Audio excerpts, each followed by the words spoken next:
இயேசுவுக்கே புகழ். இன்று நம்முடைய தியானத்தின் 36வது நாள். அன்பார்ந்த சகோதர சகோதரிகளே, இப்பொழுது நாம் இந்த தியானத்தின் 6வது பகுதியில் இருக்கிறோம். ஏற்கனவே ஒவ்வொரு முறையும் சொல்வது போன்று இந்த தியானத்தை பல பகுதிகளாக நம்ம பிரித்துள்ளோம். இப்பொழுது நாம் இருப்பது 6வது பகுதி. இந்த 6வது பகுதி கடந்த 5வது பகுதியோட தொடர்ச்சியானது. இந்த 5லும் 6லும் நான் என்ன பார்க்கிறோம்னா, அதாவது இந்த கிறிஸ்துவ வாழ்வு என்ற ஓட்டத்தை எவ்வாறு ஒரு உற்சாகமாக ஓட முடியும், அதுக்கு நம்ம என்னென்ன கடைபிடிக்க வேண்டும், இதெல்லாம் செஞ்ச ரொம்ப நல்லா இருக்கும், உற்சாகம் ஓட முடியும், அப்படி சில கருத்துக்களை நம்ம தியானித்து வருகிறோம். வேற ஒன்றும் கிடையாது. இது மிக முக்கியமானது. ஏன்னா நடைமுறை வாழ்க்கையில நம்ம இதெல்லாம் செஞ்சா ரொம்ப நல்லா இருக்கும், கிறிஸ்துவ வாழ்வு இன்னும் அதிகமா ஒரு ஆவிக்குரிய வாழ்வுல இன்னும் அதிகமா வளர முடியும் என்பதற்காகத்தான் இந்த பகுதியை கடவுள் நமக்கு கொடுத்திருக்கிறார். ஆக 5வது பகுதியில நம்ம ஜெபத்தை பற்றி பார்த்தோம். அதுதான் முதலாவது நாம் கடைபிடிக்க வேண்டும். நம்மளோட ஜெப வாழ்வு நன்றாக இருக்க வேண்டும். அதாவது எப்பவுமே நம்ம ஜெபத்தில் இருக்க வேண்டும். அதாவது கடவுளோட நல்ல ஒரு உறவு இருக்க வேண்டும். உரையாடல், பேசணும், நல்ல கடவுள்கிட்ட போய் பேசணும். சும்மா அது வேணும் இது வேணும் கேட்போம், ஒன்றும் தப்புல. அதை விட கடவுள்கிட்ட போய் பேசுங்க. எவ்வளவு நல்லா இருக்கு தெரியுமா? அப்பா இன்னைக்கு ரொம்ப சந்தோஷமா இருந்துச்சுப்பா, இன்னைக்கு நான் ஜெயிச்சேன்ப்பா, எனக்கு இவ்வளவு மார்க் கிடைச்சிச்சுப்பா, இன்னைக்கு இந்த வேலை கிடைச்சிச்சுப்பா, எனக்கு ஏதாவது கடவுள்கிட்ட போய் பேசுறது ரொம்ப நன்றிப்பா. உரையாடல், அப்படித்தான் இயேசு அடிக்கடி உரையாடுவார். அதுதான் ஜெபம். உரையாடல், சொல்லுவோம், பேசுவோம், மகிழ்ச்சியை பகிர்ந்து கொள்வோம், வேதனையை பகிர்ந்து கொள்வோம், அதுதாங்க ஜெபம். 2வதாக நாம் பார்த்தது ஆண்டவரை போற்றி புகழ்வது. எவ்வளவு நாம் உள்ளத்திலிருந்து மனதார நம்ம ஆண்டவரை போற்றி புகழுகிறோமோ அவ்வளவுக்கு அவ்வளவு கடவுளுடைய வல்லமை நம்முடைய வாழ்க்கையில் இறங்குங்க. நம்முடைய தனிப்பட்ட வாழ்க்கையிலும் குடும்ப வாழ்க்கையிலும் எவ்வளவு நன்றி சொல்றோமோ, குறிப்பாக நன்றி சொல்ல சொல்ல வழியெல்லாம் திறக்கப்படுங்க. அவ்வளவு அருமையானது. அடுத்தாக நாம் பார்த்தது ஆராதனை, கடவுளை ஆராதிப்பது. நாம் ஆராதிக்க நாம் கடவுளுடைய அதிகாரத்துக்குள் வருவோம், அந்த எல்லைக்குள் வருவோம். கடவுளுடைய அதிகாரத்துக்குள் வரும்போது அப்புறம் அந்த எல்லைக்குள் வேற யாரும் நுழைய முடியாது, எந்த தீய சக்தியாலும் உள்ள நுழைய முடியாது. கடவுளுடைய அதிகாரத்துக்குள் நாம் வருவோம். அதுதான் ஆராதிக்கும் போது நம்மையே தாழ்த்தி நம்ம சொல்வது, ஆண்டவரே கடவுளே எல்லாம் எனக்கு இனிமேல் நீங்க தான், எனக்கு வேற யாருமே இல்லை, I am nothing, I am nobody now. அதுதான் தரையில படுத்து குப்புறப்படுத்து நம்ம சொல்றோம், இல்ல தலை வணங்கி நம்ம சொல்றது. இனிமேல் எனக்கு எல்லாம் நீங்க தான், நீங்க இல்லைன்னா எனக்கு வாழ்க்கையே கிடையாது. அதுதான் ஆராதனை. சரி, அது அடுத்ததாக நாம் பார்த்து அறிக்கையிடுவது. எவ்வளவு கடவுளுடைய வார்த்தை நாம் அறிக்கையிடுறோமோ, வாயார அறிக்கையிடுறோமோ, அதை நம்ம சொல்றோமோ அவ்வளவுக்கு அவ்வளவு நாம் அபிஷேகத்துல நிறைவோம். அவ்வளவுக்கு அவ்வளவு அபிஷேகம் கிடைக்கும். ஏன்னா அந்த வார்த்தை கடவுள வார்த்தை, உயிருள்ள வார்த்தை, அது ஆவியும் உயிருமானது. அவ்வளவு அபிஷேகம். அடுத்தாக அன்பான சகோதர சகோதரிகளே, இப்பொழுது நம்ம இன்னொன்று பார்ப்போம். இதுவும் மிக முக்கியமானது. அதாவது பரிந்து பேசும் ஜெபம். பரிந்து பேசும் ஜெபம். ஜெபத்திலேயே சிறந்த ஜெபம் பரிந்து பேசுவது. இன் த பிரேயர் ஆஃப் இன்டர்செஷன். இது இயேசு பாருங்க, இன்றைக்கு கூட தந்தையின் வலப்பக்கத்தில் அமர்ந்து பரிந்து பேசுகிறார். 33 ஆண்டுகள் இங்கே பூமியில வாழ்ந்தாரு, 30 ஆண்டுகள் வீட்டுல இருந்தாரு, 3 ஆண்டுகள் பொது பணி வாழ்க்கை, நிறைய நற்செயல்கள் செஞ்சாரு, நோயாளிகளை குணமாக்கினாரு, பேய்களை ஓட்டினாரு, இறைவார்த்தையை போதித்தாரு, எல்லாம் நல்ல 3 ஆண்டுகள் செய்தார். ஆனா இப்பொழுது 2000 ஆண்டுகளாக அவர் உங்களுக்காகவும் எனக்காகவும் பரிந்து பேசிக் கொண்டிருக்கிறார். 2000 ஆண்டுகளாக, 2000 ஆண்டுகளுக்கு மேலாக இப்பொழுது அவர் செய்யும் பணி தந்தையிடம் நமக்காக பரிந்து பேசுவது. அவ்வளவு மேலானது, அவ்வளவு முக்கியமானது இந்த பரிந்து பேசும் ஜெபம். 1 யோவான் 2வது அதிகாரம் 1 வசனம். 1 யோவான், 1 ஜான், 1 யோவான் 2வது அதிகாரம் 1 வசனம். அந்த இயேசு பரிந்து பேசுவதற்கு ஒரு எடுத்துக்காட்டு சொல்ற வசனம் சொல்றேன். இயேசு இன்றைக்கு நமக்காக பரிந்து பேசுறாரு, அதுக்கு ஒரு எடுத்துக்காட்டு வசனத்தை காட்ட விரும்புகிறேன், வேற ஒண்ணும் கிடையாது. 1 யோவான் 2வது அதிகாரம் 1 வசனம். திரும்ப இந்த திருத்தூதரான யோவான் சொல்றாரு, நான் எதற்காக இதெல்லாம் இந்த கடவுளுடைய வார்த்தைலாம் எழுதியிருக்கேன் அப்படின்னு சொல்லி தொடங்குறாரு. நாம் பாவம் செய்யாமல் இருக்கவே இதெல்லாம் எழுதினேன். பாவம் செய்யாமல் இருக்கவே இதெல்லாம் எழுதினேன். ஆயினும் ஒருவன் பாவம் செய்தால் அல்லது குற்றம் செய்தால், ஆயினும் பட்டெல்லாம் எப்பவுமே முக்கியமானது. ஆயினும் ஒருவர் பாவம் செய்தால் நமக்காக தந்தையிடம் பரிந்து பேச ஒருவர் இருக்கிறார்.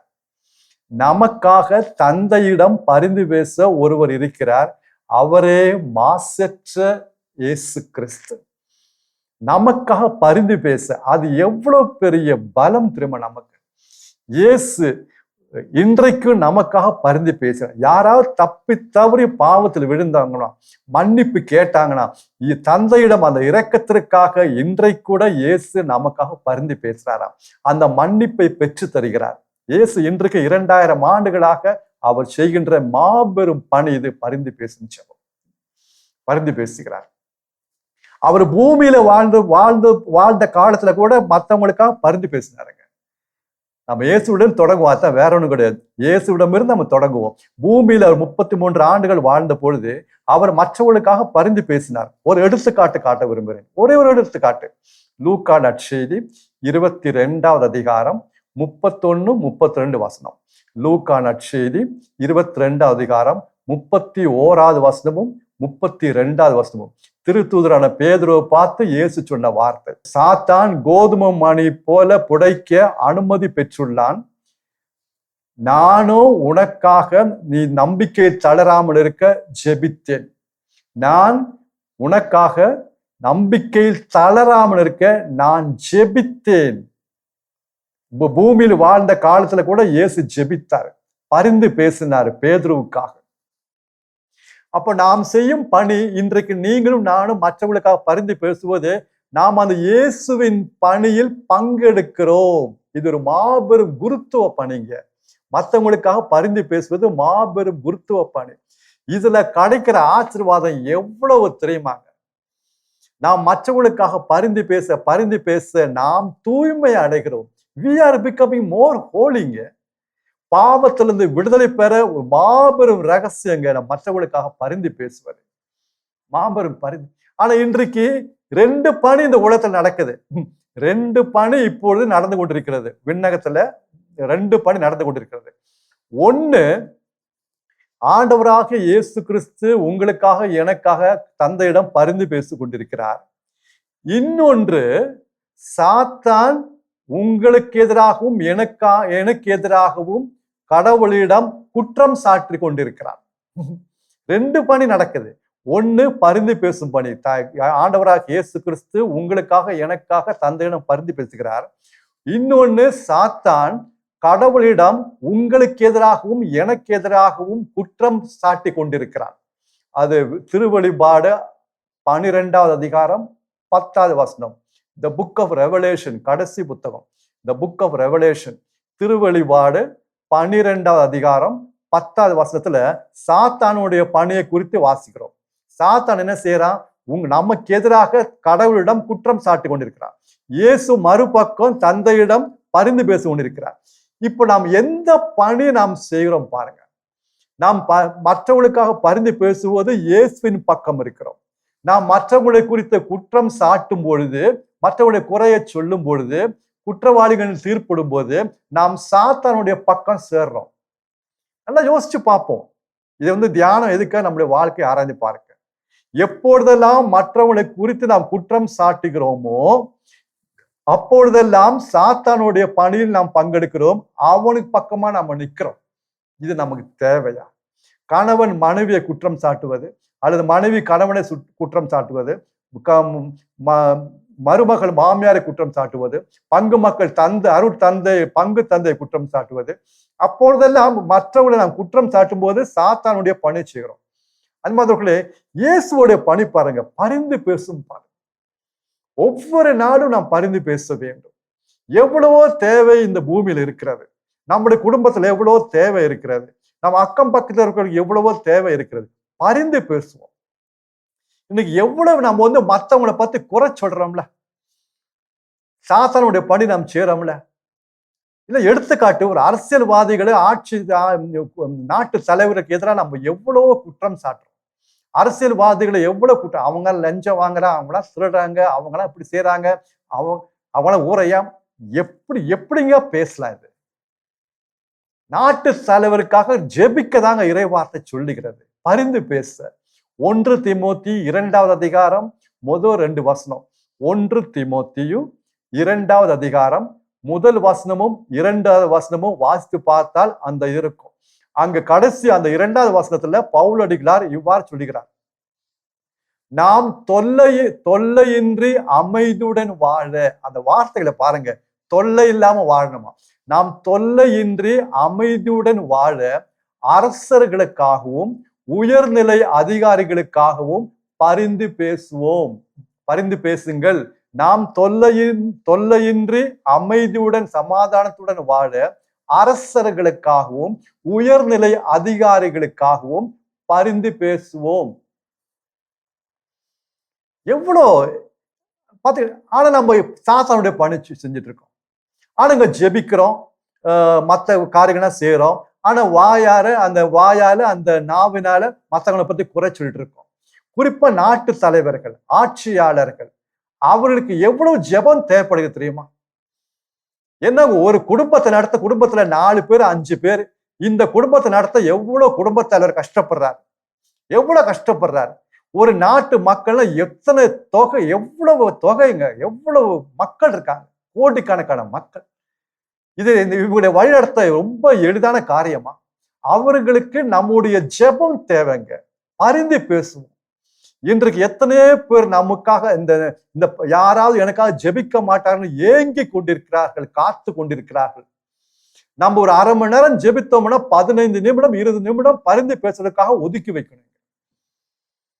அந்த வல்லமை நாம் பெற்றுக்கொள்ள வேண்டும். அப்போ ஒரு சிலர் ஒரு கேள்வி கேட்கிறாங்க, ஃபாதர், நான் மற்றவங்களுக்காக ஒருத்தவங்க பிரச்சனை இருக்காங்க, ஒரு வீட்டுல பிரச்சனை, ஒரு குடும்பத்துல பிரச்சனை, அல்லது ஒரு தனிப்பட்ட ஆளுக்கு ஒரு பிரச்சனை இருக்கு. நான் அந்த ஆளுக்காக பரிந்து பேசும்போது அந்த பிரச்சனை எனக்கு பாதிக்காதா, என்ன அது பாதிக்காதா? அப்படி நாங்க கேள்விப்படுற ஃபாதர், உண்மையா? அன்பார்ந்தவர்களை நன்றாக கவனிங்க. எப்படிங்க அது பாதிக்கும்? அது எப்படிங்க பாதிக்கும்? ஆபிரகாம் சோதோம் நகரத்தை அழிக்காமல் இருக்க கடவுளிடம் பரிந்து பேசினார். அவருக்கு எது பாதிப்பு வந்துச்சா?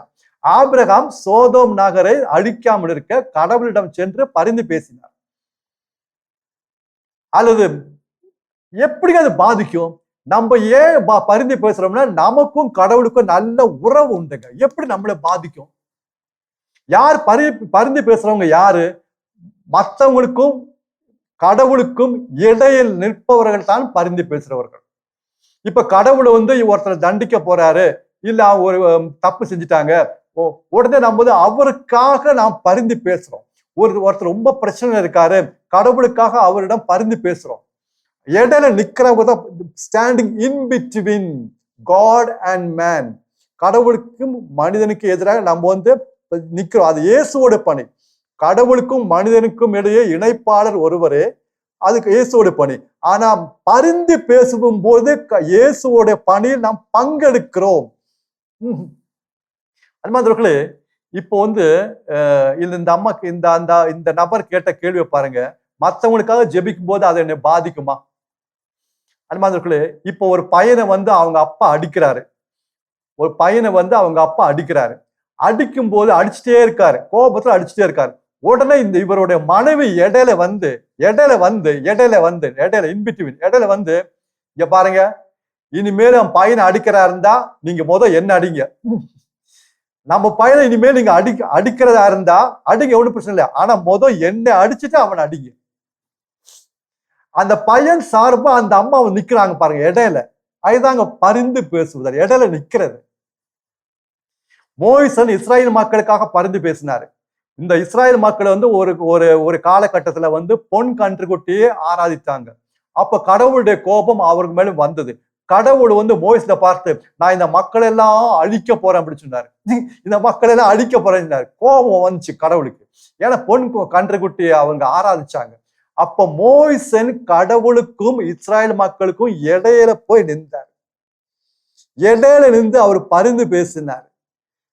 கடவுளே, நீங்க இந்த மக்களை அழிக்கிறதா இருந்தா என்ன அழிங்க. வாழ்வின் புத்தகத்துல இருந்து, ஜீவ புத்தகத்துல இருந்து என்னுடைய பேரை அழிச்சிருங்க. அதுக்கப்புறம் இவங்களை அழிச்சிருங்க. நீங்க இந்த இஸ்ராயல் மக்களை அழிக்கிறதா இருந்தா என்ன அழிச்சிருங்க. தண்டனை எனக்கு கொடுங்க. பாருங்க, இவர் பாவம் செய்யல. இவர் பொன் கன்றுக்குட்டி வணங்கல. ஆனா அவர் பாருங்க, அந்த கடவுளோடு இந்த நல்ல உறவு அவர் காட்டுறாரு பாருங்க. அந்த தைரியத்தோடு அவர் பேசுறாரு பாருங்க. இதுதாங்க கடவுள் நம்மிடம் எதிர்பார்க்கிறது, வேற ஒண்ணு இல்லை. அவர் எப்படி பேசினா தெரியுமா? கடவுளே, நீங்க இந்த இஸ்ராயல் மக்களை அழிச்சீங்கன்னா, இங்க கொன்று போட்டீங்கன்னா, எகிப்தியர் உங்களை பத்தி என்ன சொல்லுவாங்க? எகிப்துல இருக்கவங்க என்ன சொல்லுவாங்க? பாத்தியா, அந்த கடவுளை பாத்தியா? எகிப்துல இருந்து அவர் கூட்டிட்டு போனாரு, பாலைவனத்துல போய் எல்லாத்தையும் அவர் கொண்டுட்டார். அவர் என்ன கடவுள்? இதா கடவுள்? உங்க கடவுள் அப்படி உங்களை பத்தி ஒரு விதமா பேச மாட்டாங்க. வேணாம் கடவுளே, அழிக்காதீங்க, எங்கள் மீது இரக்கம் காட்டுங்க, இரக்கம் காட்டுங்க. அப்படி நீங்க அழிக்கிறதா இருந்தா என்ன அழிச்சிருங்க. இது தாங்க பரிந்து பேசுதல். இப்படி யாராவது இருக்க மாட்டாங்களான்னு கடவுள் எவ்வளவு ஏங்குறாரு தெரியுமா? எவ்வளவு ஏங்குறாரு. எசேக்கியேல் ஆகமம் 22வது அதிகாரம் 30வது வசனம். எசேக்கியேல் ஆகமம் 22வது அதிகாரம் 30வது வசனம். கடவுள் சொல்றாரு, நான் இந்த குறிப்பிட்ட மக்களை சுட்டிக்காட்டி, நான் இந்த மக்களை அழிக்காதவாறு எனக்கும் இந்த மக்களுக்கு இடையே சுவர் எழுப்பி யாராவது தடுத்து நிறுத்த மாட்டார்களா என்று ஏங்கினேன். ஆனா ஒருத்தரும் காணவில்லை. நான் இந்த மக்களை, அந்த குறிப்பிட்ட மக்களை சுட்டிக்காட்டி, நான் இந்த மக்களை அழிக்காதவாறு யாராவது இடையில சுவரை எழுப்பி அதை தடுத்து நிறுத்த மாட்டாங்களா நான் ஏங்கினேன். ஒருத்தரை தேடினேன், ஆனா ஒருத்தரும் கிடைக்கவில்லை. அவர் பார்த்துட்டே இருக்காரு, யாராவது ஒருத்தர் என்னிடம் இவங்களுக்காக பரிந்து பேச மாட்டாங்களா? இடையில நிக்க மாட்டாங்களா? ஜெபிக்க மாட்டாங்களா? அது மாதிரி இன்றைக்கு எவ்வளவோ தேவைங்க இந்த உலகத்துல, இந்த பூமியில, நம்முடைய நாட்டுல, நம்முடைய குடும்பத்துல, நம்முடைய பங்குல. குற்றம் சாட்டுறோம்ல, அருட்தந்தையர்களும் அருட்சகோதரரும் நம்ம எவ்வளவு பேசுறோம்.